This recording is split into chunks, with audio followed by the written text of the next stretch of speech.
반갑습니다. 오대영 라이브 오대영입니다. 늦은 오후로 접어들면서 전국 곳곳에 빗줄기가 다시 굵어지고 있습니다. 내일까지 많은 비가 예상됩니다. 산사태 위험성도 커지는 상황입니다. 강선우, 이진숙 후보자의 거취가 주말쯤 결정될 것으로 보입니다. 새로운 의혹과 논란도 제기됐습니다. 윤호중 후보자는 모든 갑질은 근절돼야 한다고 했고, 박찬대 당대표 후보는 국민 눈높이가 중요하다고 밝혔습니다. 민주당 안에서도 두 후보자에 대한 반대 여론이 커지는 양상입니다.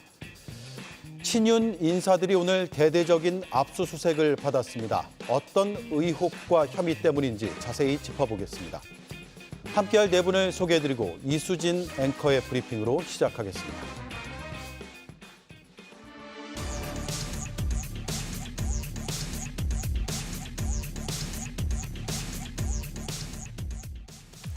특검이 친윤 의원들을 정조준했습니다. 권성동 의원에 대해 국회와 지역구 사무실을 압수수색했습니다. 그래서 마침 이걸 무슨 수능들이 보시고 충분히 의혹을 해소할 기회를 드렸고 약속을 했. 기자들이 많다 그래서 일부러 왔어요. 정말로 어이가 없습니다. 저는 건진법사나 통일교 관계자와의 금품 수수의 사실에 대해서 전혀 아는 바가 없고 관여하거나 개입한 바가 없습니다. 통일교 측으로부터 어떠한 자금도 수수한 바가 없습니다. 건진법사 게이트와 관련해서 윤석열 전 대통령과 통일교 사이에 권성동 의원이 모종의 역할을 했다는 의혹이 제기된 겁니다. 윤 전 대통령은 2022년 통일교 행사에서 펜스 전 부통령을 만났는데요. 당시 캠프에서 우려의 목소리가 나왔지만 권 의원이 만남을 강하게 밀어붙였다는 겁니다. 압수수색 영장에는 이런 내용이 적혀 있다는데 국민의힘에선 야당 탄압이라고 주장했습니다. 압수수색 영장에는 2022년경 정도로 해서 정치자금을 받았다는 식으로 표현이 되어 있는데 아무런 물증도 없고 또 증거나 진술도 없는 상태에서 영장이 청구되고 또 그 영장이 발부된 것으로 보입니다. 비슷한 시각 순직해병 특검도 이철규 의원을 참고인 신분으로 압수수색했습니다. 임성근 구명모비 의혹과 관련해서 확인해야 하는 통화가 있다는 겁니다. 네, 비 소식부터 잠깐 짚고 가겠습니다. 이 시각 많은 지역에 비가 내리고 있고요. 오늘 저녁에도 굉장히 많은 비가 내릴 것이라는 예보들이 나오고 있습니다. 충남과 전라권, 경상권, 제주도에서 돌풍, 천둥, 번개를 동반한 강한 비가 전망이 되고 있습니다.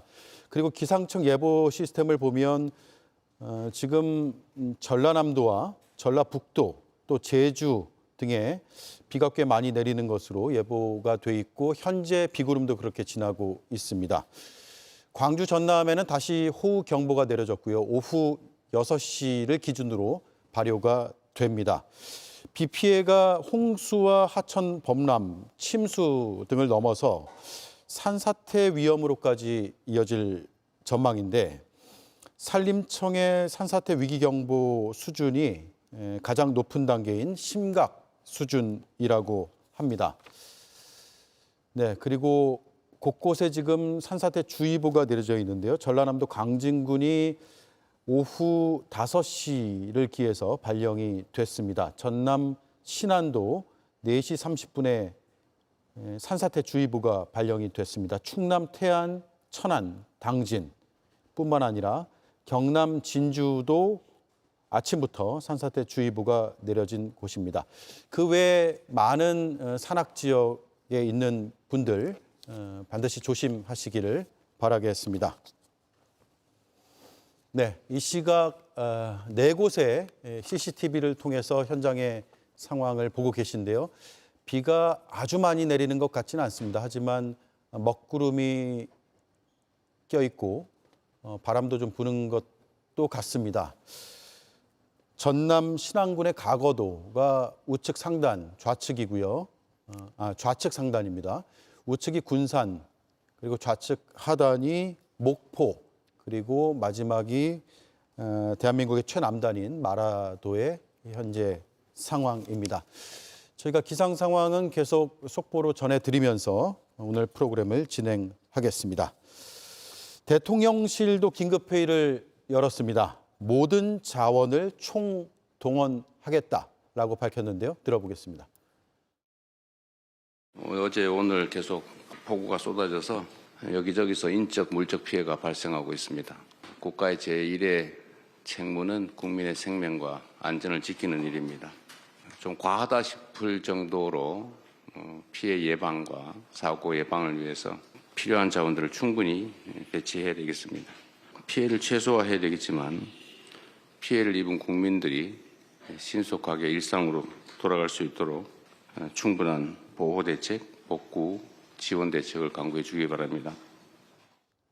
네, 4명의 패널과 본격적으로 정치 이슈를 다루도록 하겠습니다. 오늘 압수수색이 많네요. 김건희 특검, 순직해병 특검이 이른바 친윤 인사라고 불리는 이철규 의원, 또 권성동 의원을 압수수색했군요. 그렇습니다. 지금 어쨌든 국민의힘에서는 2명의 현역 의원이 의원회관의 의원실까지 포함해서 지금 동시다발적으로 압수수색을 받는 상황이 되니 당내가 평온하기는 어렵다고 생각이 됩니다.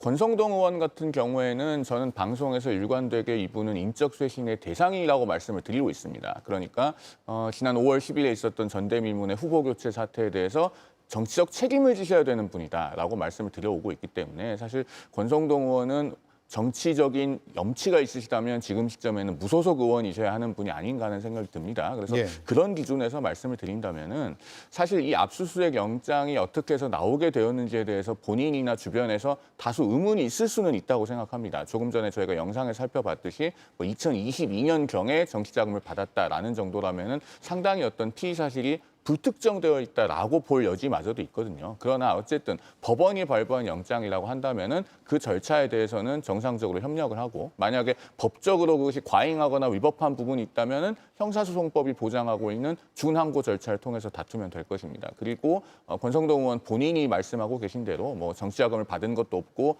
전적으로 떳떳하다라고 하면은 앞으로 수사 과정에서 그런 부분들이 본인의 소명과 설명에 의해서 충분히 규명될 수 있지 않을까 하고 생각합니다. 예, 권성동 의원, 이철규 의원이 서로 다른 사건으로 압수수색을 받고 있고 또 윤한홍 의원이 참고인 신분으로 소환 조사가 예정이 돼 있네요. 공교롭게도 친윤계라는 공통점은 있습니다만 사안은 각각이 조금씩 다른 것 같습니다. 각 특검이 지금 수사 대상에 올라와 있는 그런 의원들이라고 한다면 친윤계로 분류될 수밖에 없는 그런 분들이라고 할 수가 있겠죠. 예.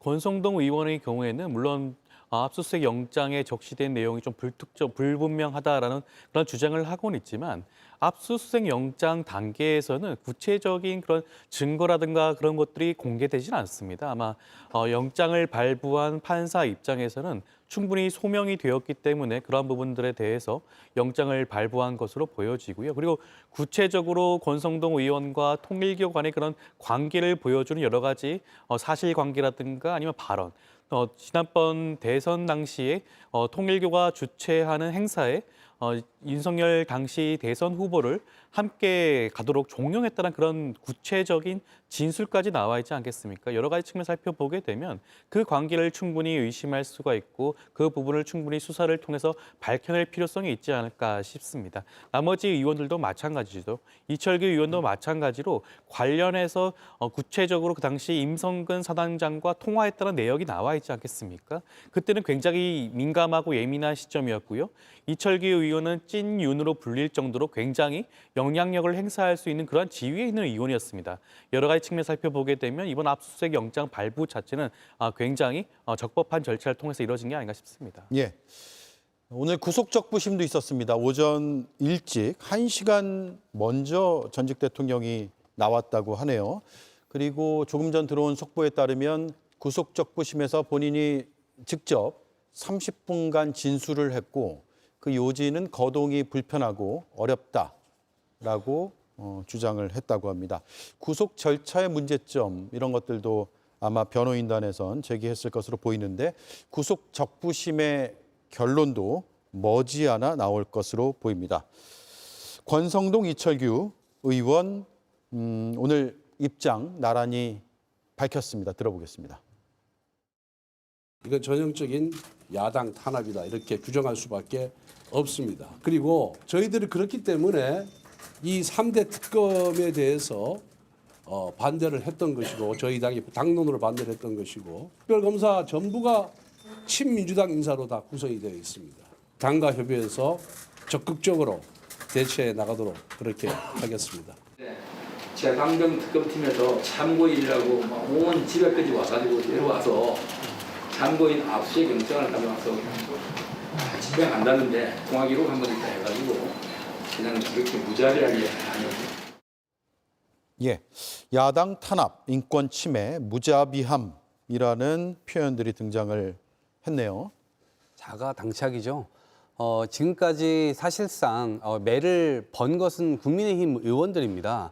그동안 문제가 불거질 때마다 민주당에서 지적을 하지 않았습니까? 그리고 통상적으로 이 윤석열 정권에서의 치하에서 무슨 일이 발생되면 사실 그 정권 내에 그 검찰이나 경찰이 나서가지고 그런 것들을 다 처리를 합니다. 그런데 이 사사건건 모든 것들을 다 뒤로 미루고 아무런 잘못이 없다는 투로 계속해서 항변해 오지 않았습니까? 지금 돌이켜서 생각을 해보니까 이 국민의힘 의원들이 일정 부분 많게 혹은 적게 조금씩 다 가담이 되어 있었던 것 아닌가 이런 의심을 해볼 수밖에 없는 그런 상황까지도 저는 왔다고 봅니다.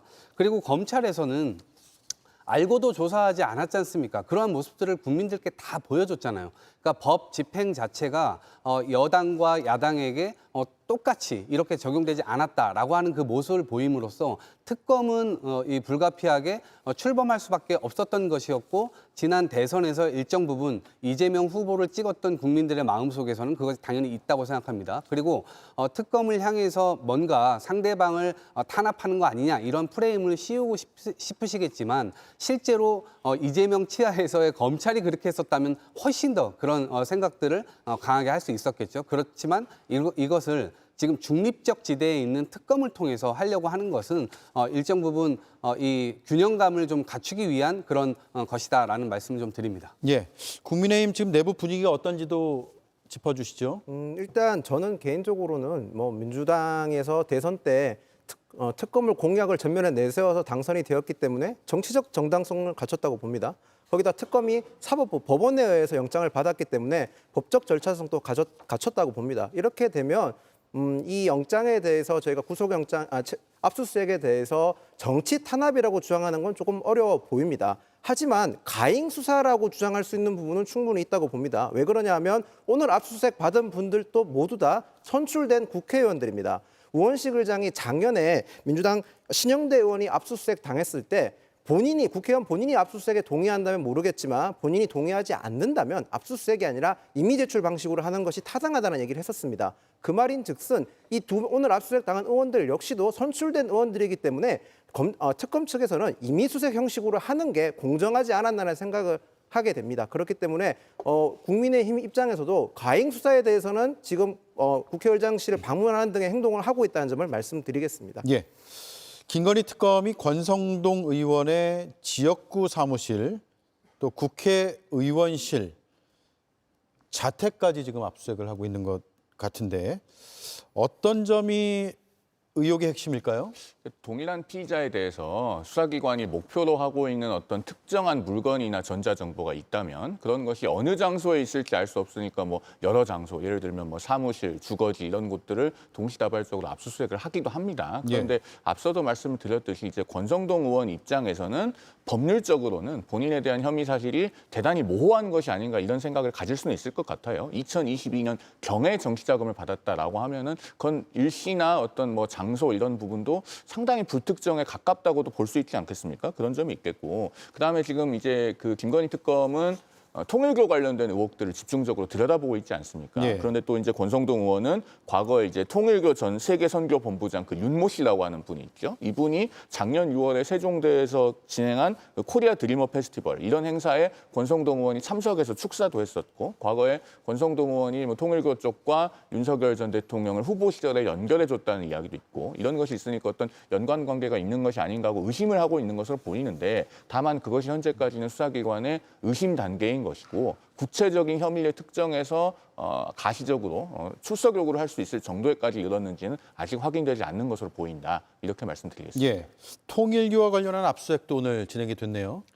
아마 권성동 의원에 대한 압수수색의 연장선과 함께 살펴볼 수 있을 것 같습니다.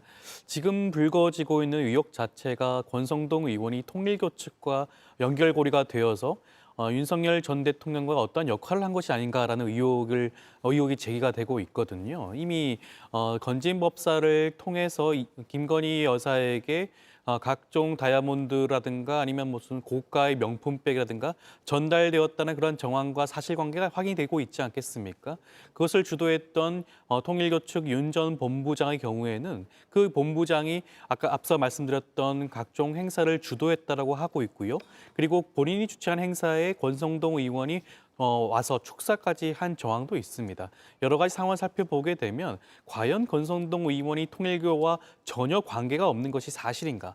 그리고 지난 대선 캠프 단계에서 통일교의 표가 300만 표가 된다라는 구체적인 진술까지 나오고 있지 않겠습니까? 이런 증언은 그냥 허투루 넘길 수 있는 상황은 아니고요. 아마 구체적인 진술을 확보했기 때문에 권성동 의원에 대한 압수수색을 진행을 하고 그와 관련돼서 압수수색 영장이 발부된 게 아닌가 싶습니다. 예. 앞서도 말씀을 드렸지만 영장 발부 단계에서는 구체적인 피의 사실이 적시되지 않을 수도 있습니다. 수사가 진행되는 상황이기 때문에 피의자에게 그 모든 정보를 제공할 필요는 없기 때문이죠. 그렇기 때문에 이 부분은 조금 더 수사 진행 상황을 살펴봐야 되지 않을까 싶습니다. 예. 송원석 국민의힘 원내대표와 오늘 김병기 민주당 원내대표의 회동이 있었는데 송원석 원내대표가 그 회동 결과를 설명하는 것 같습니다. 지금 속보가 들어왔네요. 민주당은 인사청문회 그 대상자들, 후보자들이 낙마 없이 가야 한다는 입장이라고 밝혔다는 점을 송원석 원내대표가 협의와 협상의 상대편이죠. 그런 사안들을 언급했다라고 전했다는 소식이 들어와 있습니다.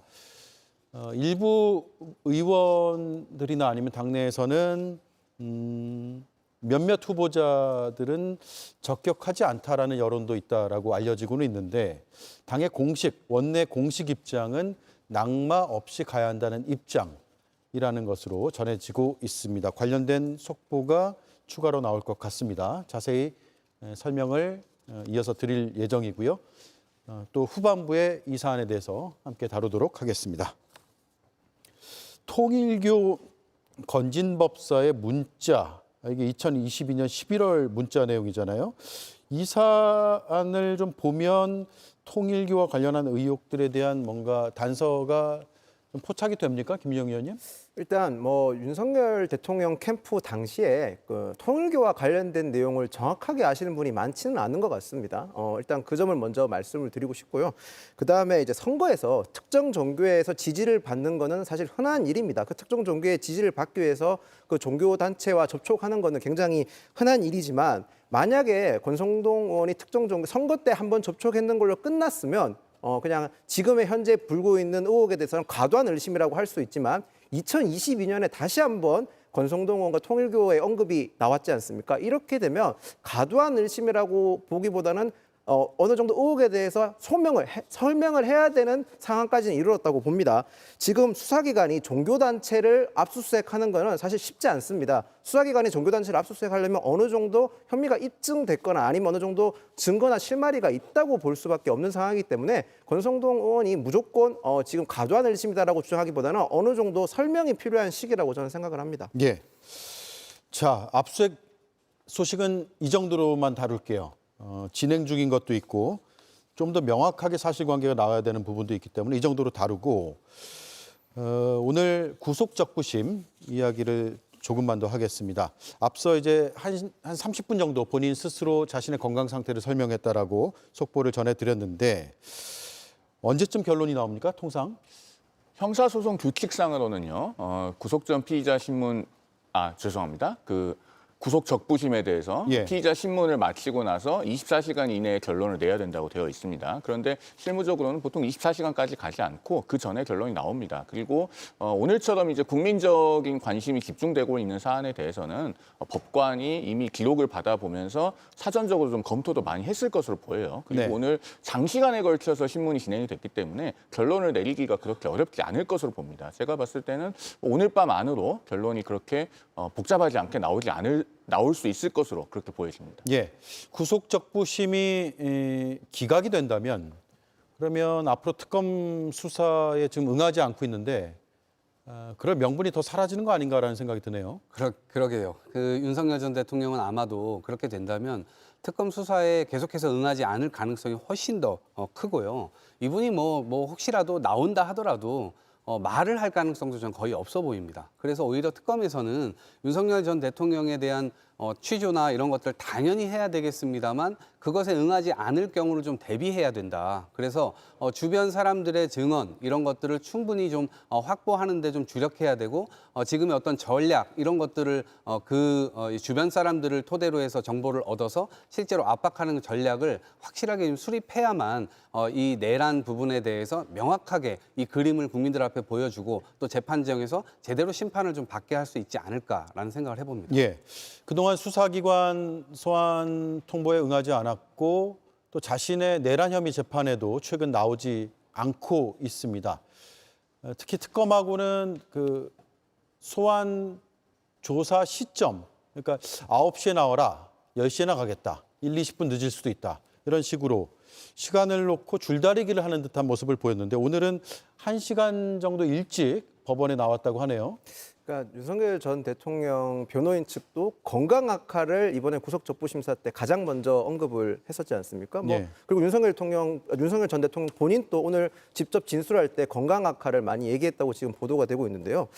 건강 악화는 변호인단 입장에서는 충분히 그리고 자주 소명 자료로 많이 쓰는 행태이긴 합니다. 그런데 윤석열 전 대통령 같은 경우는 지금 이 내란 특검, 내란 조사에 대해서 정치 투쟁을 하려고 계속 시도를 했었습니다. 이 정치 투쟁이 되려면 어느 정도 일관성 있는 신념과 행동이 보여졌을 때 그 지지를 받을 수 있다고 봅니다. 그런데 지금 윤석열 전 대통령 같은 경우는 그동안에는 증거인멸의 우려가 없고 본인의 사건은 범죄의 중대성이 아니라 통치권자로서의 행위였다고 계속 주장을 해왔었습니다. 근데 이제 와서 건강 악화를 주장하게 된다면 윤석열 전 대통령이 그동안 보여왔던 본인의 어느 정도 방어 논리를 스스로 내려놓는 듯해서 과연 국민적 여론을 어느 정도 지지를 받을 수 있을지는 저는 의문이 들고 건강 악화를 얘기하려면 동정을 받아야 되는 건데 국민적 동정심이 그렇게 많이 들지 않을 것 같아서 그런 생각이 듭니다. 예, 건강 악화로 어지럼증을 겪고 있다. 계단 오르는 것도 힘들어한다라는 게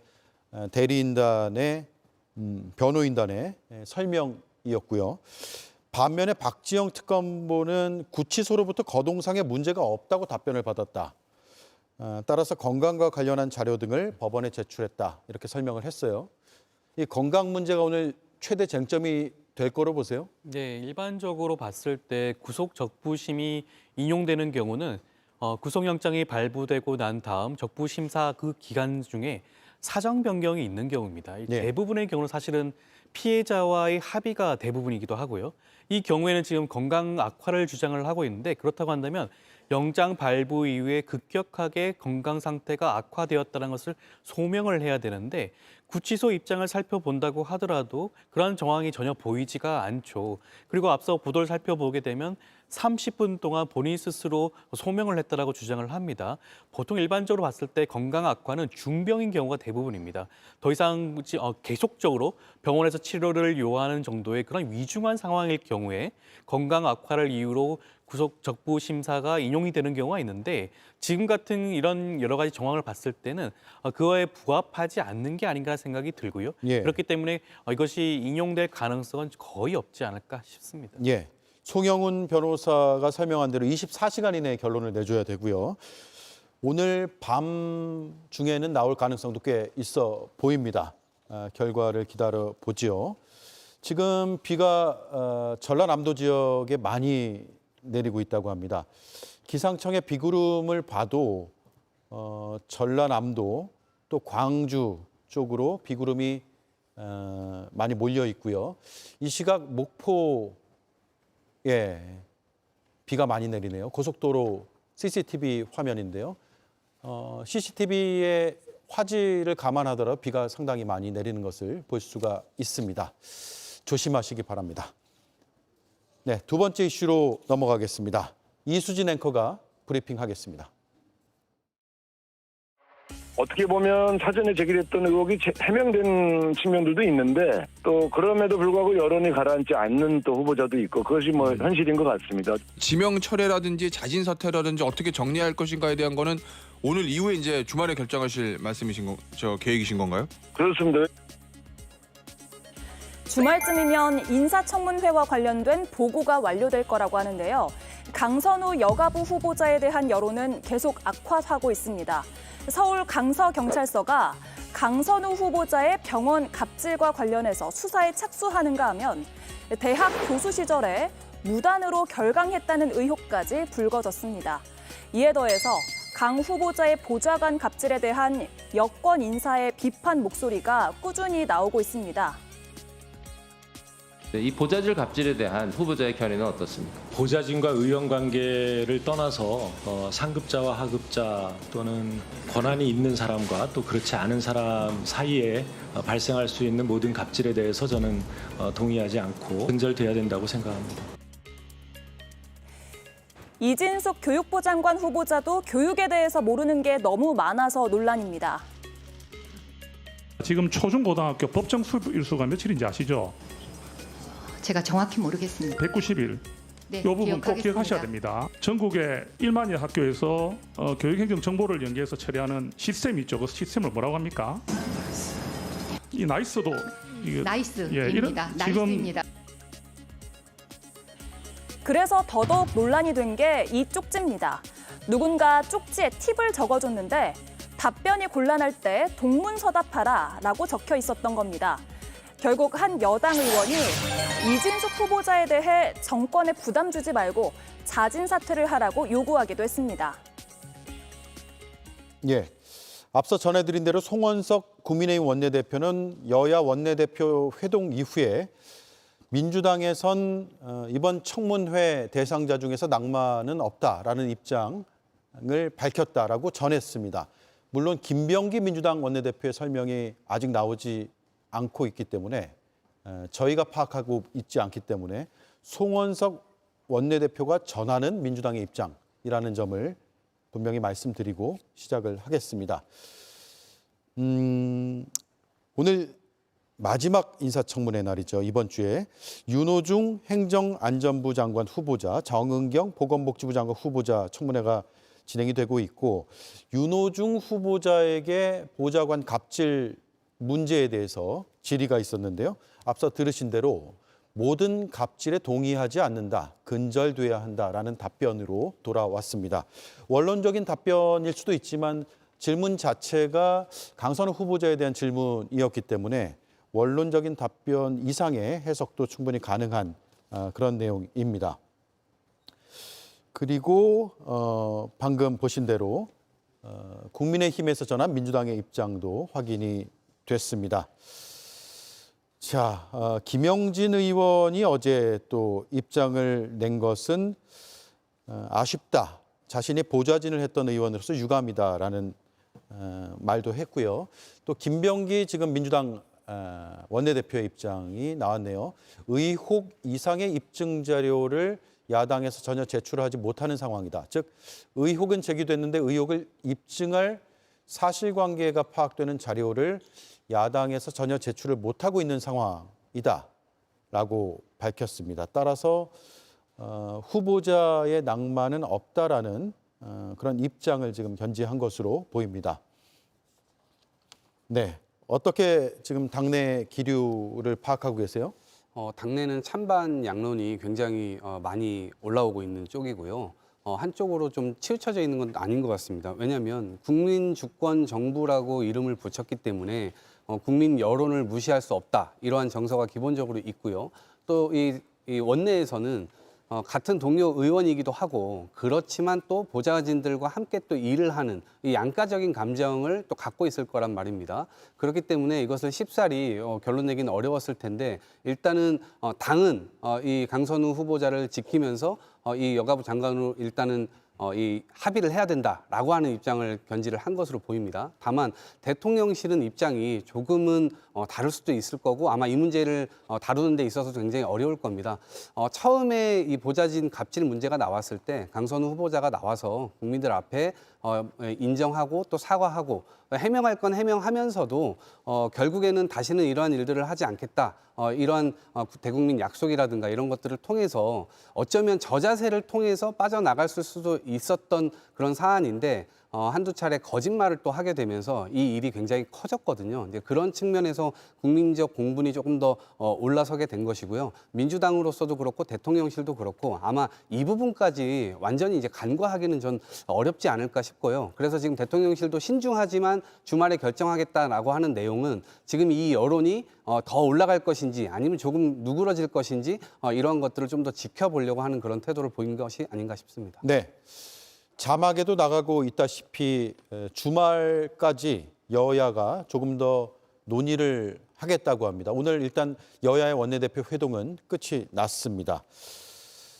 네, 국민의힘에선 낙마가 반드시 필요하다는 입장이죠. 그렇죠. 그리고 국민의힘만 그렇게 생각하고 있는 것이 아니라 우리 국민들께서 지금 강선우 후보자에 대해서는 보편적으로 그렇게 생각하고 계시다. 저는 그렇게 판단합니다. 네. 조금 전에 김병길 원내대표가 뭐 의혹 이상의 근거를 내놓지 못하고 있다 이렇게 이야기를 했는데 사실은 월요일에 강선우 후보자 인사청문회가 있고 나서도 우리 언론들이 꾸준히 의혹 보도를 하고 있고 그 과정에서 이미 공론장에서는 강선우 후보자에 대해서는 더 이상 갑질 의혹, 갑질 논란이라는 표현조차 잘 쓰지 않습니다. 갑질이라고 하는 것이 거의 기정사실로 받아들여지고 있고 그렇기 때문에 윤호중 후보자가 앞서 얘기했던 것처럼 모든 갑질에 반대한다라고 하는 것이 너무나 원론적이고 당연한 얘기처럼 들리지만은 그것이 이재명 대통령의 인사를 통해서 즉 지명철회라는 행위를 통해서 구체적으로 나타나야 되는 겁니다. 인사는 곧 메시지라고 하지 않습니까? 이재명 대통령이 취임 선서를 한 지난 6월 4일 당일에 굉장히 멋진 말과 아름다운 장면이 있었습니다. 멋진 말로는 그 취임 선서 후 국민께 드리는 말씀에서 노동자의 정당한 권리를 위협하고 부당하게 약자를 억압하며 규칙을 어겨서 이익을 얻고 규칙을 지켜 피해를 입는 것은 결코 허용하지 않겠다. 이런 말씀을 하셨고 그리고 그 당일에는 청소 노동자들을 만났지 않습니까? 그런데 이 모든 것들이 강선 후보자에 대한 임명을 강행하면 그냥 하나의 쇼가 되는 겁니다. 대통령실에서 지금 이 시각에도 민심을 면밀하게 살피면서 깊이 고민하고 있기를 바라고 그것이 행동으로 연결되기를 촉구합니다. 네. 대통령실의 판단이 결국 중요할 텐데 인사청문회 TF 상황실장을 맡고 있는 우상호 정무수석은 여론이 가라앉지 않는 후보자가 있다라고 한두 명을 언급을 했거든요. 물론 실명을 말하지는 않았습니다. 들어보겠습니다. 한두 분 정도에서 여러 가지 이제 많은 관심들을 주목을 받았는데 여론이 가라앉지 않는 또 후보자도 있고 좋은 여론도 있고 또 사퇴하라는 여론도 있고 있는 것을 그냥 여과 없이 그대로 다 보고를 드리고 있다. 인사권의 대통령 입장에서는 모든 후보자의 인사청문회가 다 끝날 때까지 주의 있게 지켜보실 수밖에 없습니다. 예, 여과 없이 그대로 다 보고 드리고 있다라고 했습니다. 굉장히 고심 중인 것으로 보이네요. 일단 강선우 후보자와 이진숙 후보자 모두 어떻게 보면 이재명 정부가 1기 내각 후보자로 내세운 분들 아니겠습니까? 어떻게 보면 이재명 정부의 국정 운영과 국정 철학을 함께 할 수 있는 적임자라고 대통령실에서 판단한 숙고 끝에 결정한 후보자입니다. 그럼에도 불구하고 각종 불거지는 의혹 제기와 그에 대한 소명과 해명이 부족하다는 측면을 살펴보게 되면 그렇기 때문에 과연 이것을 유지하는 것이 온당한 것인지에 대한 아마 국민 눈높이를 바라보는 그런 시점에서 얘기를 하는 게 아닌가 보여지고요. 저는 강선우 후보자의 경우에는 어떻게 보면 여가부 장관으로서의 능력과 자질 측면에서는 다른 후보자들과 버금가듯이 크게 문제가 없다고 보여지는데 지금 불거지고 있는 의혹 자체는 갑질 의혹 아니겠습니까? 저는 지금 당장 이번 주말 중이라도 많은 국민들이 납득할 수 있는 수준 정도의 사과와 반성하는 모습을 보여줘야지만이 아마 대통령실도 강선우 후보자를 인선한 것에 대해서 부담을 좀 덜지 않을까라는 생각이 들고요. 그렇기 때문에 저는 이번 주말 중으로 어찌됐건 이 각 후보자들의 입장을 한 번 더 살펴보고 국민 여론도 한 번 더 살펴본 다음에 대통령실이 결정하지 않을까 싶습니다. 네. 이진수 교육부 장관 후보자 청문회에서 메모가 뒤늦게 공개가 되면서 이 역시 파장이 꽤 컸습니다. 곤란해지면 동문서답하라라는 내용인데요. 당시 청문회 상황 다시 한번 보겠습니다. 제보가 하나 들어왔는데 모르시는 것에 대해서 잘 알고 있다고 답변해라. 그리고 잘 알고 있다 이렇게 대답하고 답변을 하지 마라. 곤란한 질문에는 즉답을 피하라. 그리고 시간을 가지십시오. 또는 동문서답해라. 장관님 위에 이 스티커가 붙어 있습니까? 포스트지 붙어 있습니까 이거? 붙어 있죠. 그런 걸 왜 붙이셨어요? 누가 붙였다면 공직자분들이 장관을 위해서 붙인다 그러는데 그건 사실 장관을 위해서 그런 거 붙이면 안 돼요. 후보님, 그게 만약 그런 스티커가 붙어 있다면 버리지 마시고 나중에 끝나고 저 한번 줘보세요. 네, 끝나고 제가 다시 직접 확인해 보겠습니다. 예, 이 메모를 보면 모르는 것에 대해서는 잘 알고 있다고 하고는 답변을 구체적으로 하지 마라. 곤란한 질문에 대해서는 즉답을 하지 말고 또는 동문서답을 해라. 라는 내용이 담겼다는 거죠. 어떤 문제가 있어 보입니까? 저는 이진수 후보자가 자격도 준비도 없고 그리고 인성도 되지 않았다는 걸 확인했다고 봅니다. 만약에 청문회에서 저런 메모가 붙었었다면 이진수 후보자는 그 메모에 붙인 사람을 현장에서 꾸짖었어야 됩니다. 하지만 이진수 후보자는 오히려 그 메모를 충실히 따랐습니다. 이런 것을 볼 때 이진수 후보자는 교육부 장관이라는 자리를 본인의 경력 쌓기용 사다리 정도로밖에 여기지 않은 것 같습니다. 실제로 대표적인 예를 들어보면 자녀 유학에 관련해서 본인은 중등교육의무법을 몰랐기 때문에 중학교 교육을 마치기 전에 자녀를 보냈다고 주장을 했습니다. 하지만 이진수 후보자는 일평생 교육계 투신을 했었고 더 나아가서는 본인이 청문회 도중에는 교원 자격증을 가지고 있다고 설명했었습니다. 그러면 중등교육법을 모르는 게 진짜 이진수 후보입니까? 아니면 교원 자격까지 갖추고 있고 일평생 교육계 헌신한 이진수 후보가 진짜 모습입니까? 저는 이것을 볼 때 이진수 후보는 전혀 반성하고 있거나 자신의 해명이나 설명 자체가 청문회에서 저는 거의 사실상 위증했다고 봅니다. 만약에 이진수 후보자가 자진 철회하거나 이재명 대통령께서 지명 처리를 하지 않으신다면 이 청문회 국무위원 자리를 이재명 정권에서는 마치 대선 승리에 따른 역관제로 정도로밖에 여기지 않는 거라고밖에 국민들은 납득하지 않을 겁니다. 이진수 후보 사퇴하는 게 이재명 대통령을 위해서라도 바람직한 일이라고 생각을 합니다. 예, 교육부 인사청문준비단 관계자는 이렇게 언론에 설명을 했다고 합니다. 너무 명확한 답변을 하면 오히려 공격을 받을 수 있다. 좀 애매한 답변을 많이 하라는 취지다. 누군가 적어줄 때 좀 과잉한 것 같다라고요. 납득이 되세요? 네, 뭐 청문 전략이라고 저는 보여지는데 그렇지만 국민들 앞에 공직자가 되겠다 나서신 분은 일단 성실하게 임해야 되는 것이 맞는 거고요. 그리고 뭐 그 현장에서 좀 꾸짖었어야 된다라는 것은 저는 사실 그것까지는 이제 동의하기가 굉장히 어렵습니다. 왜냐하면 이 소세지가 만들어지는 과정을 보면 소세지를 못 먹는다 이런 말도 있잖아요. 그런 것처럼 지난 대선 때도 보면 김종인 총괄 선대위원장이 국민의힘에서 윤석열 전 대통령을 향해서 뭐라고 얘기했습니까? 후보자는 연기만 잘해라 이런 얘기를 하지 않았습니까? 예. 근데 그것은 국민들 앞에 좀 더 준비된 채로 좀 나가야 되고 공직자라 하면 참모들이 준비했거나 또 써줬거나 이런 것들을 잘 소화하고 국민들 앞에 안정적인 모습을 보여야 된다. 이런 의미였을 것이라고 저는 생각합니다. 마찬가지로 저러한 메모는 사실 보여주지 않았어야 되는 내용인데 저런 것들이 이제 불거지게 되면서 오히려 국민들 앞에 거짓말을 또 종용한 게 아니냐 이런 식의 또 논란이 벌어지고 있어서 저는 좀 안타깝다는 말씀을 좀 드리고요. 어쨌든 근본적인 문제는 후보자가 국민들 앞에 설 수 있는 제대로 된 준비를 하고 있느냐 아니냐 저는 이것이 본질이라 이렇게 생각합니다. 예. 그러니까 짧게만 좀 말씀드리면요. 저 포스트잇 자체가 문제가 아니고 그러면 이진수 후보자가 준비를 완벽하게 해서 나왔어야죠. 교육행정정보 시스템 나이스도 모르고 교육부와 교육청을 유보통합에 관해서 제대로 구별하지 못하는 모습도 보였고 AI 교과서가 작년 1년 내내 얼마나 교육계에서 중요한 현안이었는데 교과서와 교육자료도 구별하지 못하더라고요. 그리고 그런 후보자의 상태를 인사청문 준비단 공무원들이야말로 누구보다도 가장 잘 알고 있지 않겠습니까? 정책 자료를 다 장관 후보자에게 드렸고 또 같이 정책 스터디도 했을 텐데 여전히 후보자가 준비된 모습이 나아지지 않으니까 저런 포스트잇을 고육지책으로 붙였을 겁니다. 즉 예. 후보자가 적격이 아니라는 것을 인사청문 준비단 스스로가 너무나 잘 알고 있었던 것이죠. 그렇다면은 더 이상 초중등 교육 영역에서도 그리고 고등교육 영역에서도 각각 준비 부족과 논문 표절로 영이 설 수가 없는 이진숙 후보자는 대통령이 하루빨리 지명처리를 하는 것이 옳다 이런 말씀을 드리지 않을 수가 없습니다. 예.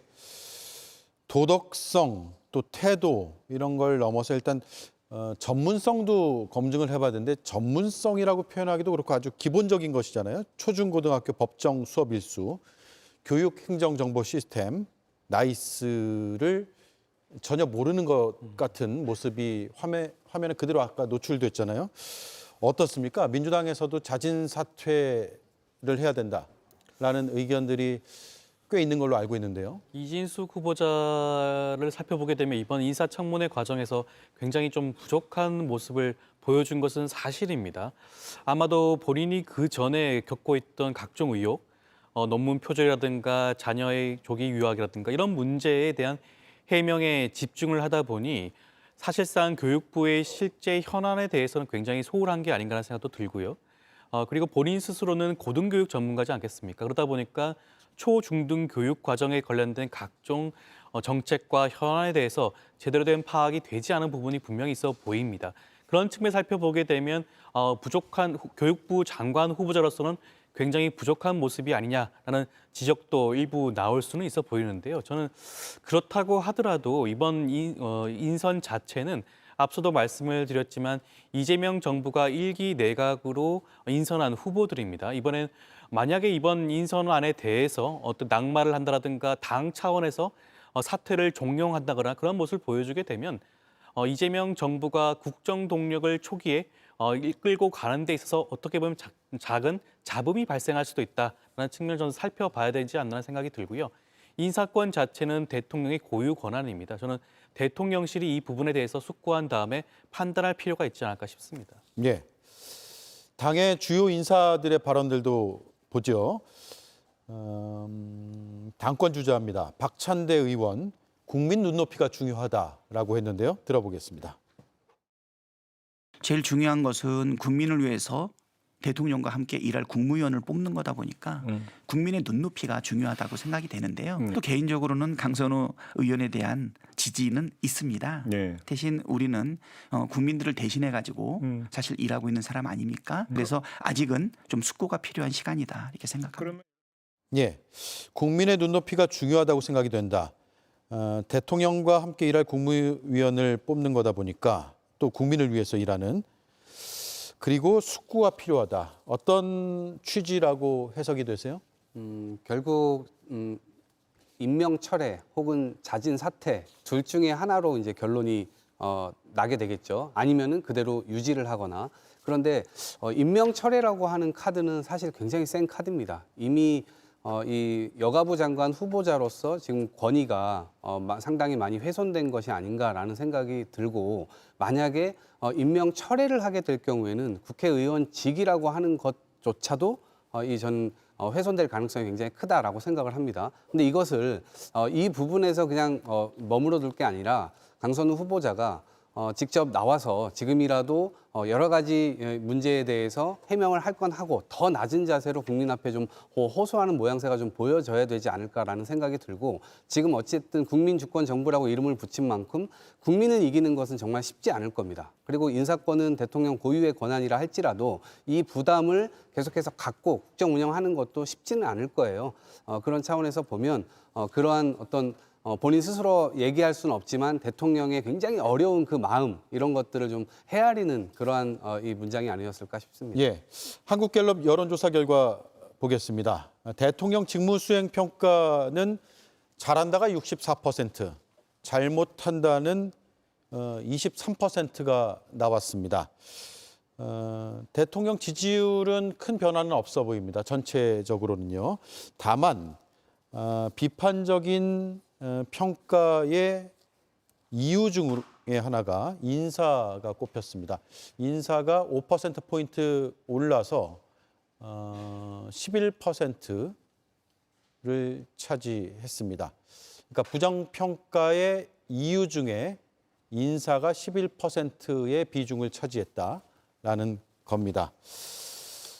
저 부분은 좀 눈여겨볼 필요도 있을 것 같아요. 그렇습니다. 저런 부분들이 앞으로도 점점 올라가면 이제 정권의 부담이 되고 지지를 하락으로 연결이 되는 것이죠. 그러니까 지금 당장 국정수행 지지율이 잘 나온다고 해서 방심하면서 인사를 방만하게 운영하면 안 됩니다. 특히나 강선우 후보자 같은 경우에 굉장히 크리티컬한 비판을 피하기 어려울 겁니다. 임명을 강행한다면. 그 2023년에 이재명 대통령이 민주당 대표 시절에 단식 15일 차에 강선우 후보자가 가서 이불을 덮어주는 영상, 지금 유튜브에서 조회수 수백만 회가 나오고 있어요. 그것을 많이 보고 계시는 지금 국민들의 민심의 기저에는 강선우 후보자가 그렇게 이재명 대통령에게 살뜰하게 이불을 덮어줬기 때문에 이재명 대통령도 강선우 후보자의 갑질과 거짓말과 자료 미제출과 이런 것들을 덮어주려고 하는 것이 아니냐라고 하는 그 시선이 있는 겁니다. 임명을 강행하게 되면은 바로 그 부분에서 민심에 불이 붙게 되는 겁니다. 이재명 대통령은 2017년 2월 16일에 당시에 민주당 경선 과정에서 무려 관훈클럽 토론회에서 이런 명언을 남긴 바가 있습니다. 가깝다고 한 자리씩 주면 최순실 된다.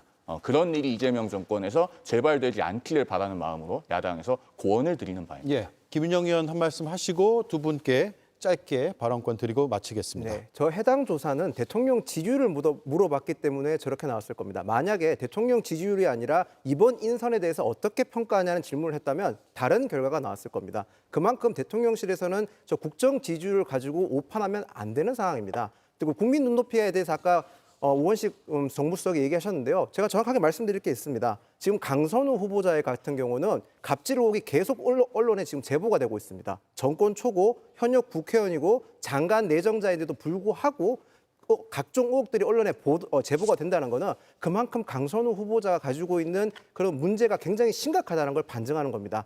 이재명 대통령께서 강선우 후보자가 자진 사퇴하지 않는다면 임명 철회하는 걸 고려해야 된다는 상황이라는 점을 말씀드리겠습니다. 네, 이동학 위원님 먼저 하시죠. 네, 이제 뭐 부정 여론이나 이런 것들이 인사 부분에서 많이 올라갈 수밖에 없는 것은 지금 이 인사 검증을 하고 있고 또 국회에서 청문회가 이루어지고 있기 때문에 그런 쪽에 관심이 좀 반영된 것이 아닌가라는 생각이 들고요. 반면에 뭐 지난 참사한 유가족들을 만나거나 그러면서 사실 긍정 포인트도 올라간 면들이 있거든요. 그래서 인사 이 청문회 국면을 좀 넘어가게 되면 또 다른 측면에서의 포인트를 또 얻을 수 있는 지점이 있지 않을까 생각해 봅니다. 예.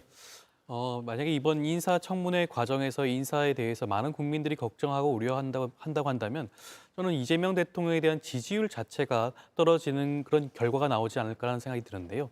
지금 같은 경우에는 이재명 대통령을 지지하지 않는 부정층에서 인사에 대한 범위가 조금 더 넓어졌다는 겁니다. 그것은 지금이 인사청문회 시즌이기 때문에 그와 관련된 뉴스와 보도가 굉장히 많이 노출되고 있지 않겠습니까? 예. 그렇기 때문에 아마 그런 부분들이 이런 여론조사 결과로 나오는 것이 아닌가 생각이 들고요. 저는 이것 자체가 이재명 정부와 이재명 인사에 대한 민심의 이반으로 읽힐 필요는 없지 않을까 싶습니다. 네, 알겠습니다. 여기까지 하죠. 네 분 말씀 잘 들었습니다. 고맙습니다. 고맙습니다.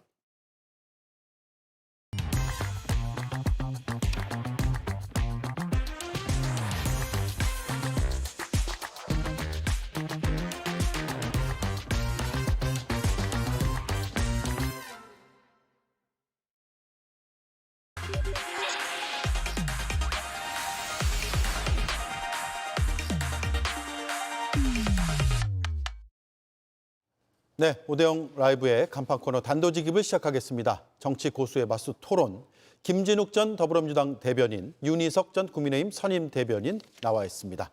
반갑습니다. 네, 안녕하세요.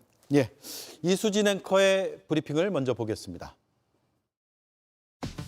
쉽게 얘기하면 윤 어게인으로 가겠다는 거예요, 우리 당이.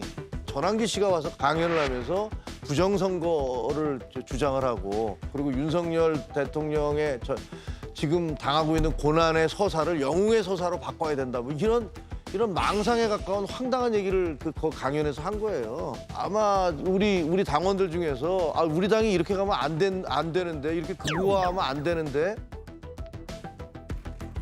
불법계엄을 일으킨 윤석열 전 대통령과 절연하고 부정선거 세력과도 선을 그어야 한다고 주장해온 김종혁 전 최고위원. 그런데 오늘 입틀막을 당했습니다. 당 윤리위에서 징계 회부 통지서를 받은 건데요.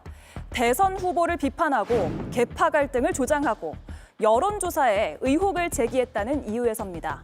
당사자는 황당하다는 반응입니다. 헛웃음이 나온다며 친윤과 전한길 씨부터 문제 삼으라고 적었습니다. 하지만 이런 비판이 무색하게 최근에는 친길계라는 신조어까지 등장을 했습니다. 전한길을 품는 자가 당대표 될 것입니다. 전한길을 품는 자가 최고위원이 될 것입니다. 전 씨의 말대로 정말 국민의힘에서 친길계가 득세할까요? 예, 전환기를 품는 자가 당대표가 될 것이다. 친길계 이런 표현까지 등장을 했습니다. 어떻게 하겠다는 걸까요? 일단 입당이 승인이 된 상태이기 때문에 예. 이제 저분이 무슨 활동을 할지가 굉장히 주목이 되는데요. 방금 전 어떤 보도를 보니까 만약에 윤 대통령을 지지하는 후보가 출마를 하지 않는다면 이번 전당대회에서 본인이 직접 출마하겠다. 당대표로요? 네. 예. 그런 얘기까지 했습니다. 결국은 저분이 본인 정치하기 위해서 결국은 탄핵 정국에서 나왔고 강의를 빌미로 해서 여러 얘기를 하다가 결국 본심을 드러낸 거다. 그런데 본인 말처럼 본인 입당할 때 10만 명을 같이 대동하고 입당했다느니 이런 것은 전혀 사실과 달라서 예. 제가 볼 때는 이 정도 소동 수준 하나 긍정적인 것은 이렇게 가면 안 된다는 것을 당원 또 국민들께 확실하게 각인시키는 효과는 준 게 아닌가 이렇게 평가하고 싶습니다. 네, 소동으로 끝날 것이다. 글쎄 소동으로 끝나면 다행인데 그것이 실제로 존재하게 되면 이제부터는 국민의힘은 재앙을 맞게 되는 거 아닙니까? 예. 그 전한길 씨가 아스팔트 우파 본인이 왜 그 극우 세력이냐 이렇게 얘기하는데 본인이 여전히 무엇을 하는지 잘 모르고 있어요. 그런 전한길 씨가 이제 무대를 아스팔트 위에서 국민의힘이라고 하는 이 정당으로 그 무대로 옮긴 겁니다.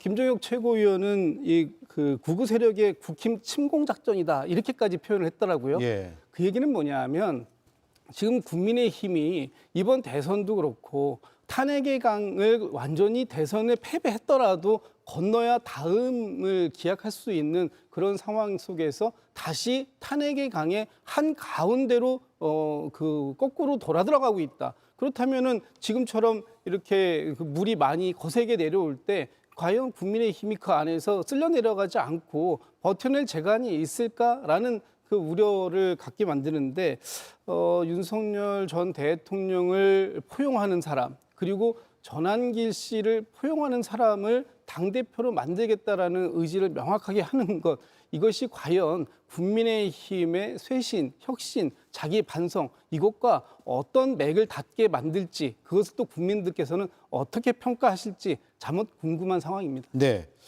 전당대회 일정이 나왔잖아요. 8월 22일 얼마 안 남았습니다. 당원 투표 80%, 국민 여론 20%를 반영하는 것으로 됐고 30일부터 31일 이달 말이죠. 후보자 신청을 받습니다. 그런데 전한길 씨가 10만 명의 당원들이 함께 가입했다라고 주장을 하면서 자신을 추종하는 세력이 많다라고 지금 강조하고 있습니다. 당원 투표가 80%인데 이게 실제로 10만 명이 함께 입당을 했다고 하면 무시 못할 수준 아닌가라는 생각도 드는데 일단 이 10만 명 맞는 숫자일까요? 일단 저희 당의 지난 대선 경선 과정에서의 투표권 있는 당원의 숫자는 한 75만 명 정도 됩니다. 네. 그 이후에 당원 배가 운동도 했었고 또 여러분들이 또 탈당한 분도 있고 또 다시 들어온 분도 있고 이렇게 따져봤을 때 이 10만 명이라는 숫자가 만약 맞다면 저희 당 그 당원 규모로 볼 때 대단히 큰 변동이 있기 때문에 이것을 사전에 몰랐을 리가 없어요. 예. 지금까지는 그러한 변동에 대한 어떠한 징후도 없었고 보고도 없었습니다. 그러니까 저런 얘기는 본인이 그냥 주장하는 거라고 보면 되고 만약에 그 정도의 어떤 인원 동원력이 있다면 본인 스스로 당을 만들겠죠. 예. 예. 지금 개혁신당 같은 경우도 당원 10만 명 정도 되거든요. 그러니까 저러한 선동의 당원들이 동요할 리는 없다고 생각하고 이 상황에서 당원들이 전한길 씨와 유사하게 윤 대통령 계엄 선포 그 이후 탄핵 과정에서 그 여러 가지 과정들을 굉장히 안타깝게 여겼을 수 있어도 이런 식으로 가면 안 된다고 분명히 또 생각할 것이라고 저는 믿기 때문에 네. 전한길 씨 관련한 이러한 일들은 결국 정리되고 말 것이다 이렇게 생각합니다. 네. 그러니까 1,000명도 아니고 10만 명이라고 하면 당에 몸담고 있는 구성원들이 모를 수가 없을 정도인데 10만 명이라는 게 과연 맞는지 계속 의문이 남는 부분입니다. 근데 당 안에서도 보면 생각들이 조금씩 다를 수는 있죠. 뭐 정당이 그런 거니까요. 그런데 우호적인 발언들이 공개적으로 나오기도 합니다. 일단 한번 들어보시죠.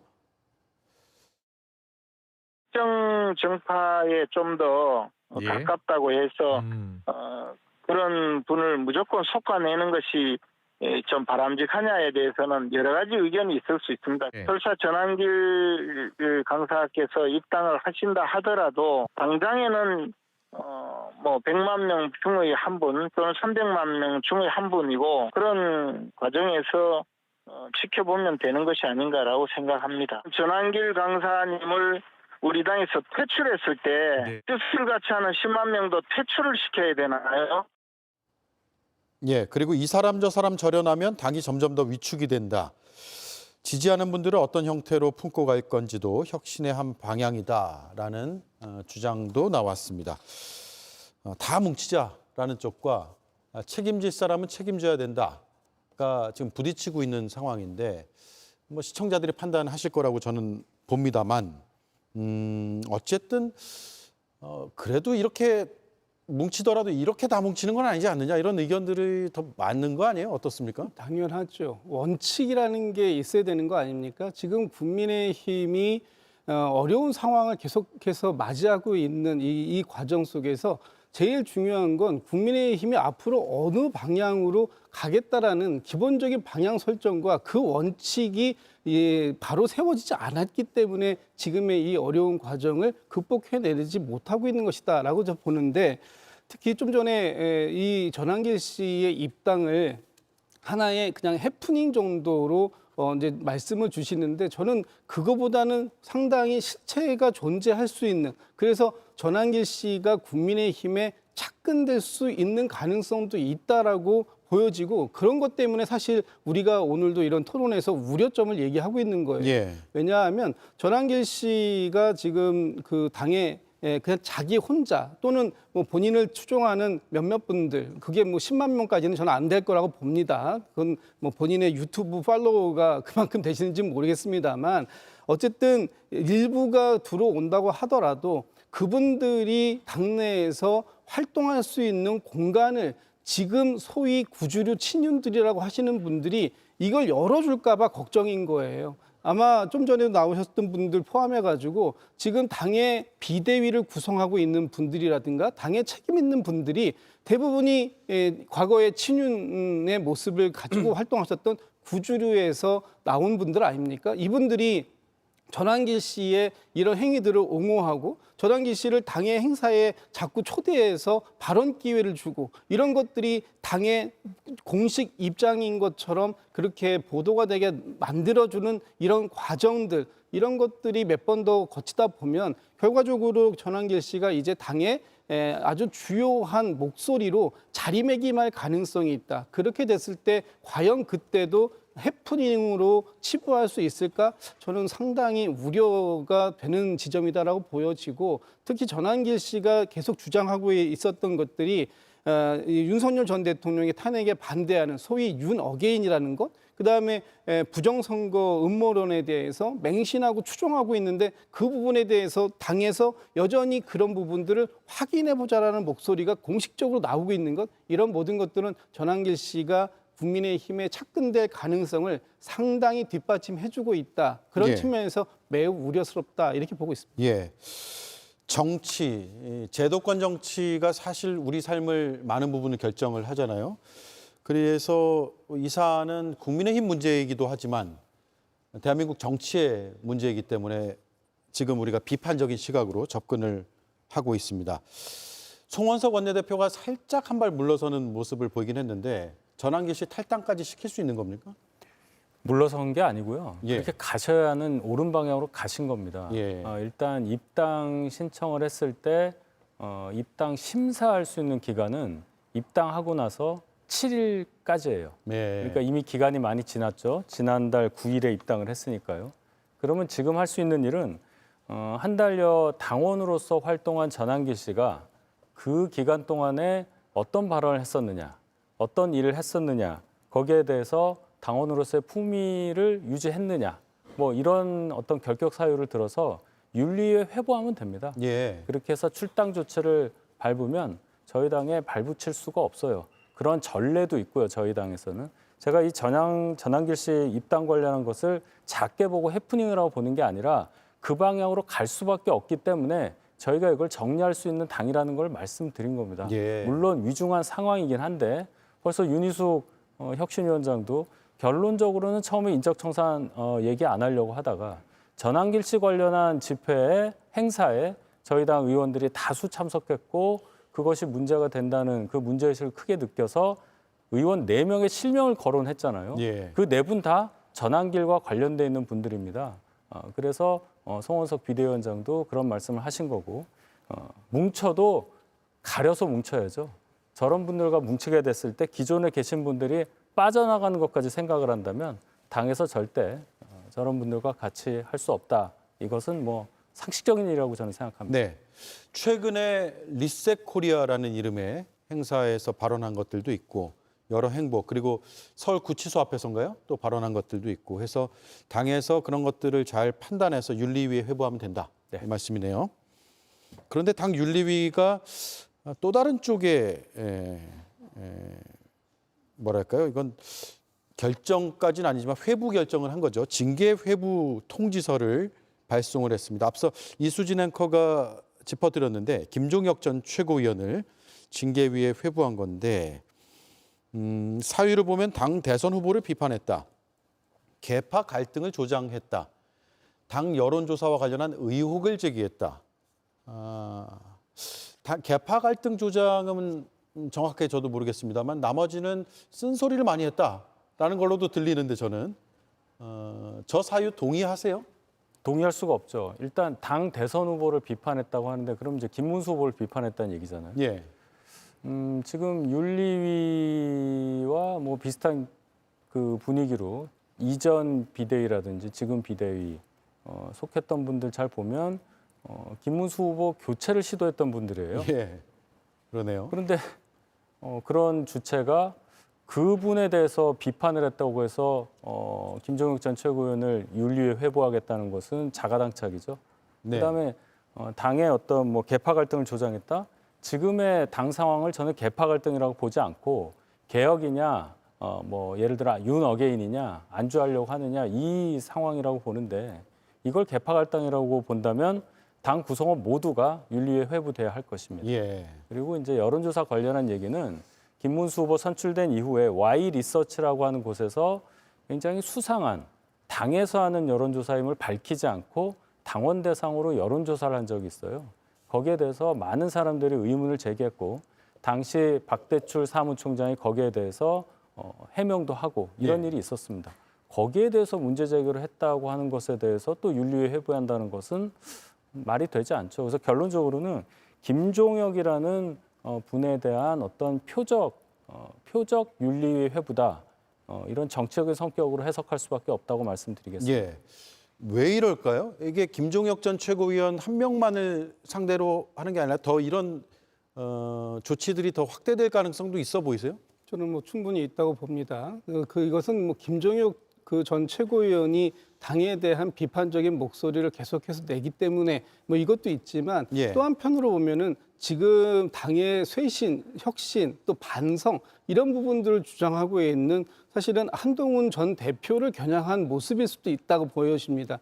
그러니까 지금 당의 비대위를 구성하고 있는 분들, 아까도 말씀드렸습니다만 소위 친윤계, 구주류 세력들이 당의 기득권을 계속해서 가지고 가겠다라는 그런 얘기를 하고 있는 것이고 대선 후보를 비판했다. 당이 대선에서 졌다면 왜 졌는지에 대한 원인을 분석하고 그것에 따른 철저한 쇄신, 반성 이런 부분들을 하자라는 게 지금 김종혁 전 최고위원의 목소리인데 이 부분에 대해서 아무 말도 하지 마라 사실상의 입틀막을 하고 있다라고 보여지고 지금 진짜 윤리위에 회부되어야 할 사람이 누군가 여전히 국민의힘이 번지수를 잘못 잡고 있는 거 아닌가. 좀 전에도 얘기 나왔습니다만 전환길 씨 같은 경우에 이미 입당한 지 한 달이 지났습니다. 그럼 당원의 자격이 있어요. 그럼에도 불구하고 계속해서 아스팔트 위에서 윤석열 전 대통령의 탄핵은 잘못됐다. 복귀되어야 된다.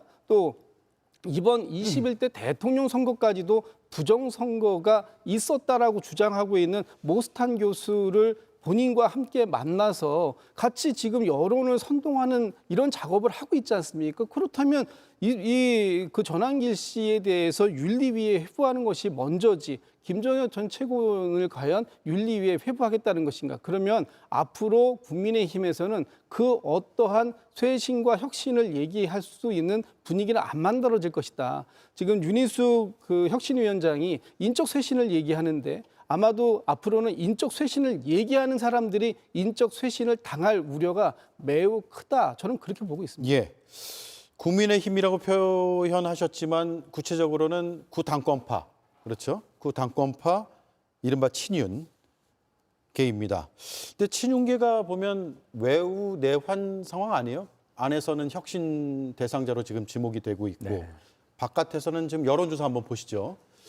정당 지지도가 민주당 46, 국민의힘 19%가 나왔습니다. 오늘 나온 갤럽 여론조사인데 저 19%는 사실 친윤계가 주도했던 국민의힘의 최근 몇 개월, 짧게는 몇 개월, 길게는 한 2년, 3년 정도의 여러 사안들 때문에 비판적인 입장을 많은 대중들이 갖고 있는 그 수치가 반영된 것으로 해석할 수가 있는데 저런 바깥에서의 평가, 또 안에서는 혁신 요구.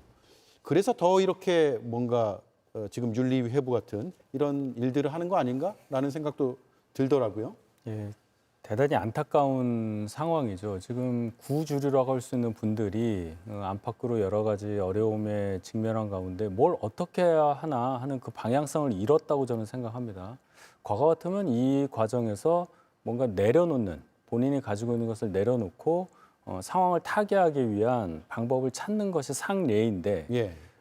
지금 저희 당에서 그게 안 나오니까 혁신위 위원장인 윤희숙 전 의원이 아니 대놓고 실명을 얘기하면서 뭐 예를 들어 불출마 선언 뭐 이런 식으로 강제적으로라도 뭘 하자 이런 얘기까지 하는 상황이 됐습니다. 그런데도 나오는 반응은 썩 그렇게 국민 여러분들을 만족시킬 수 있을 만한 것이 아니어서 예. 저희 당의 이러한 어려운 상황이 계속 지속될 것 같은 그런 별로 기분 좋지 않은 그런 예. 말씀을 드릴 수밖에 선거가 없습니다. 없어서 더 그런 거 아니에요? 그렇게도 볼 수 있겠습니다. 예. 과거에 저희 당이 2004년에 불출마 선언 37명이 했을 때는 2004년 총선 직전에 그런 일이 있었고 네. 소위 말해서 찻대기 수사 같은 것도 2002년 대선 직후에 벌어져서 바로 그 다음에 2003년부터 시작돼서 2004년 총선을 앞두고서 그런 자정 작업이 있었단 말이죠. 근데 지금은 총선까지는 뭐 거의 3년 가까이 남았고 지방선거 1년 정도 남은 건데 지방선거의 당사자가 본인들이 아니라고 생각을 한다면 예. 그냥 이 상태로 우리끼리 똘똘 뭉쳐서 2년 버티자. 그 다음 생각하자. 아마 이런 정도 수순으로 생각하고 계신 게 아니냐. 그렇지만 상황은 꼭 그렇게 되지 않는다. 이런 예. 경고 아닌 경고도 많이 들리고 있죠. 예. 3년 가까이 남은 총선 때까지 잘 버티자라는 생각을 할 수도 있다. 네. 3년 뒤에는 어떻게 될까요? 왜냐하면 유권자들이 또 정치의 고관여층들이 많기 때문에 3년 지나면 다 예전에는 뭐 시간 지나면 다 잊어버린다라는 얘기도 했었는데 그렇지 않은 것 같거든요. 요즘에 보면. 그럴 수도 있지만 3년 뒤에 현재의 국민의힘이 존재하지 않을 수도 있는 거 아닙니까? 그런 예. 가능성도 존재하는 것이죠. 국민의 눈높이라는 부분들을 우리가 정치권에서 많이 얘기합니다. 왜 얘기하느냐? 국민들이 그 민심이라는 것은 배를 띄우기도 하지만 배를 엎어버릴 수도 있다라는 것 때문에 민심을 무섭게 받아봐야 된다 이런 얘기하는 건데 지금 국민의힘은 그 원인에 대한 진단이 너무나 잘못되어 있는 거예요. 2주 연속 19%라는 지지율을 받고 있고 특히 이 보수의 심장이라고 하는 대구 경북 지역에서도 국민의힘이 민주당에게 지고 있습니다. 역전당해 있는 상황을 2주일 이상 지속하고 있어요. 그렇다면 이 원인이 무엇인가에 대한 분석이 필요한데 그런 분석을 하고 있는 사람이 당내에 아무도 없다라는 게 첫 번째 문제인 것 같고요. 두 번째는 좀 전에도 뭐 전환기 씨 얘기가 계속 오늘 나옵니다만 그러면 이유를 불문하고 무조건 국민의힘을 지지하는 보수층이면 다 뭉치는가? 뭉치면 19% 이상의 어떤 지지율을 뚫고 나갈 수 있는 동력이 생기는 것인가? 라고 했을 때 국민들은 그렇지 않다라고 말씀을 하시는 거예요. 지금 국민의힘이 보여줘야 하는 모습은 혁신, 이 가죽을 벗기고 그런 고통을 참아내는 것 같은 그런 상황들을 보여달라는 것이고 스스로 그런 것들을 보여줄 수 있을 자정의 능력이 있다라는 것을 보여달라는 겁니다. 그래야 다시 한번 국민의힘에게 믿음을 주겠다라고 지금 국민들께서는 말씀하고 계시는데 이것에 대한 국민의힘의 반응은 우리는 이미 뭐 지역적으로 튼튼한 영남이 있고 영남에서 소위 영남 자민당이라는 이름을 듣더라도 조금만 버티면 그러면 다음번 총선에서는 우리가 다시 한번 기회를 얻을 수 있다. 뭐 이런 너무 안일한 나이브한 생각을 갖고 있는 게 아닌가. 네. 그런 측면들을 지적할 수밖에 없을 것 같고요. 이렇게 가다간 정말 3년 뒤에 국민의힘이 현재의 모습으로 존재하지 않을 수도 있다라는 그런 강력한 경고가 조만간에 또 나올 수도 있지 않을까라는 생각이 듭니다. 네. 자, 그런 가운데 특검 수사까지 지금 아주 빠르게 진행이 되고 있습니다. 오늘 권성동 또 이철규 의원이 서로 다른 특검에서 압수수색을 받고 있잖아요. 이런 건 당의 앞으로의 변화와 뭔가 맞물려 있다고 판단해도 될까요?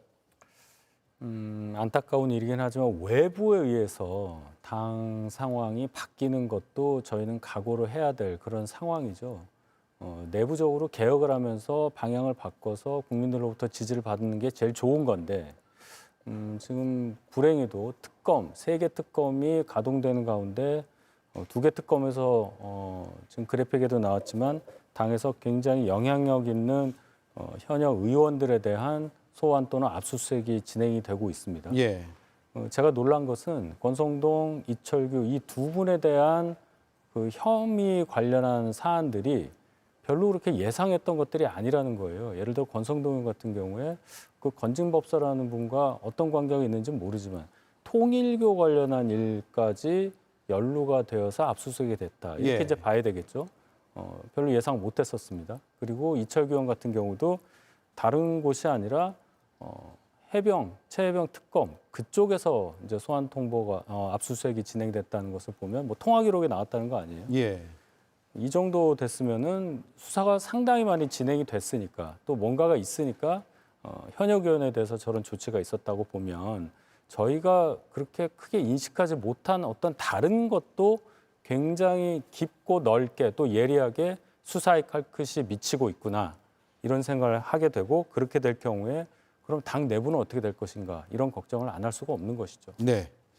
앞서 그 대구 경북 여론조사 언급해 주셨는데 오늘 갤럽 여론조사 수치가 대구 경북에서요. 민주당이 31%, 국민의힘이 35%여서 이건 제가 정확하게 말씀을 드리고 넘어가겠습니다. 어쨌든 국민의힘이 35% 나온다는 건 대구 경북에서 참 쉽지 않은 굉장히 어려운 상황이라는 것은 맞는 것 같습니다. 특검 수사 어떻게 보세요? 같은 질문입니다만 특검 수사가 결국 뭐 돌고 돌아서 국민의힘의 혁신에 뭔가 마중물이 될 수 있다고 보세요? 혁신의 마중물이 되어야 하는데 혁신의 마중물로 생각하지 않으실까 봐 저는 그게 더 걱정스럽습니다. 우려스럽습니다. 예. 왜냐하면 국민의힘이 오늘 나오는 반응을 보면 야당 탄압이다라는 아주 진부한 프레임을 다시 가지고 나오셨어요. 예. 그러면 이 야당 탄압이라는 것을 가지고 나왔다라는 것은 이 혁신에 대한 의지가 별로 없다라고 보여지고 지금 이제 특검이 3개 있지 않습니까? 내란 특검, 또 김건희 특검, 최혜병 특검 3개가 있는데 이 3가지 모두의 국민의힘의 현역 의원들이 소환 대상이 되고 있는 겁니다. 내란 특검에서도 당시 12.3 비상계엄 당일날 국회에 들어가서 계엄을 해제하지 않는 그 주동 세력들이 또 있다라는 쪽으로 지금 얘기가 되고 있기 때문에 여기도 진실은 규명돼야 할 필요가 방사로 있는 갔다는 거죠. 그 그렇죠. 말씀이세요? 안에서 그 안에 들어가서 계엄을 해제하자고 한동훈 전 대표 배지도 아닌 한동훈 전 대표까지도 본회의장에 들어가서 빨리 본회의장으로 들어오라고 얘기하는데도 불구하고 누군가는 의원들이 본회의장 진입을 인위적으로 막고 있었던 거 아니냐라는 의혹이 있는 거지 않습니까? 이 부분이 밝혀진다면 여기에서도 현역들 몇 명이 또 조사를 받아야 될 수밖에 없는 상황이 생길 것이고요. 오늘 이제 김건희 특검, 최혜병 특검에서도 권성동, 이철규 아주 과거의 친윤의 핵심 중에 핵심이라고 하셨던 분들이 이렇게 직접적으로 수사의 대상으로 올랐다라는 것, 이것들이 앞으로 그 국민의힘의 새로운 변화의 마중물이 되었으면 좋겠는데 이것을 국민의힘에서 받아들이기를 그렇게 받아들이지 않는다면 아마도 국민의힘은 더 어려운 국면으로 갈 수도 있다. 그런 측면에서 좀 우려가 있다 이런 말씀 좀 드리고 싶습니다. 마지막 1분 드릴게요. 수사의 칼끝 그것 때문에 당이 어쩔 수 없이 변한다. 이게 가장 안 좋은 것이라고 생각을 합니다. 이 수사가 그럼 왜 진행되느냐에 대한 분석 그리고 반성, 변화 이런 것들이 있어야 진정한 저희 당의 변화라고 할 수 있는 건데 특검 세계가 가동된다는 상황 자체가 저에게 굉장히 어려운 거예요. 그리고 그 특검들은 윤 대통령 취임 이후서부터 지금까지 한 3년 정도 된 거 모두 다 대상으로 하고 있기 때문에 저희 입장에서는 그동안 주류로서 활동했던 분들이 타겟이 될 수밖에 없다. 그런 차원에서 보면은 당이 뭐 주류든 아니든 그것을 떠나서 당 구성원으로서 걱정을 안 할 수가 없는 상황이다. 뭐 이 정도 말씀드리겠습니다. 네, 알겠습니다. 여기까지 하죠. 두 분 주말 잘 보내시고요. 고맙습니다. 뉴프릴 시크릿오브 베이킹소다. 짜잔! 와, 맛있겠다. 근데 설거지는 어떻게? 걱정 마. 프릴. 셀프 기름 분해 효과로 기름기 많은 설거지도 싹! 깨끗해. 새로워진 프릴을 경험해보세요. 방콕이 내게 남긴 것. 고소 맛있어. 고수 더 주세요. 트립닷컴이 내게 남긴 것. 호텔 최저가 보장에 라운지 이용권까지. 남는 여행 트립닷컴. 코웨이 아이콘 얼음 스탠다드 출시. 온 가족이 자주 쓰는 얼음 부족함 없게. 요리할 땐 100도씨 온수까지. 49%나 늘어난 1.1kg? 이유는 달라도 선택은 결국 코웨이 아이콘 얼음 정수기 스탠다드. 새로운 IPTV. 뭐 알아? 이 퀄리티, 이 가격인데. 만큼의 900원 OTT 할인까지 따져보면 확실한 TV. IPTV. 초등학교 국어 교과서에는 의사소통 단원이 있습니다. 질문에 어긋나는 답변을 방해 요소로 가르칩니다. 중학교 국어 과정에선 관련성의 경류를 교육합니다. 주제에서 벗어난 답변은 이 경류를 어기는 사례입니다. 고등학교 국어 교과서 화법과 작문 단원에서도 같은 문제점을 지적합니다. 답변하기 곤란하면 동문서답하라. 이진숙 교육부 장관 후보자에게 전해진 쪽지 속 문구입니다.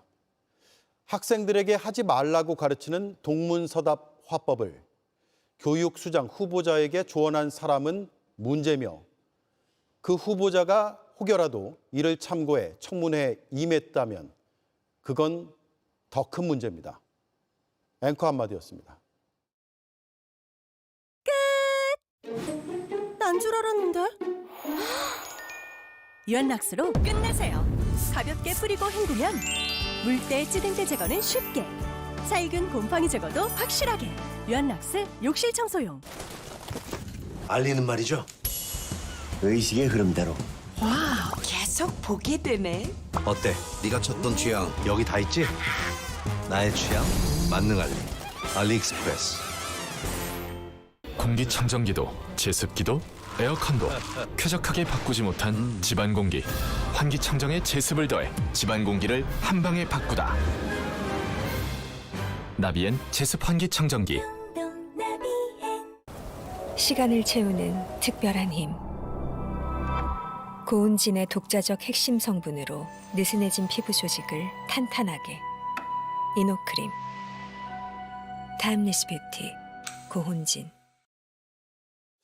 네, 오대영 라이브 마치기 전에 비상 상황에서 행동 요령을 잠깐만 강조해드리겠습니다. 집중호우 시에는 국민 행동 요령에 따라서 맨홀 근처에 접근은 금지돼 있습니다. 맨홀 근처로 가지 마시기 바랍니다. 계곡과 하천은 접근을 하지 마시고 구조 요청을 하시기 바랍니다. 시설물과 작물 점검을 위한 외출도 금지하는 게 좋습니다. 산사태 대비 요령입니다. 산사태 예보와 위험 상황을 수시로 확인하시기 바랍니다. 산림청 홈페이지나 또 스마트폰 관련 앱을 활용하시면 되겠고요. 산사태를 보게 되면 즉시 신고를 해주시면 좋겠습니다. 대피 명령이 발생했을 때 안전한 곳으로 대피하는 것도 요령에 따라서 반드시 해주시기 바랍니다. 다음 주에 뵙겠습니다. 안전한 주말이 되시기 바라겠습니다. 고맙습니다.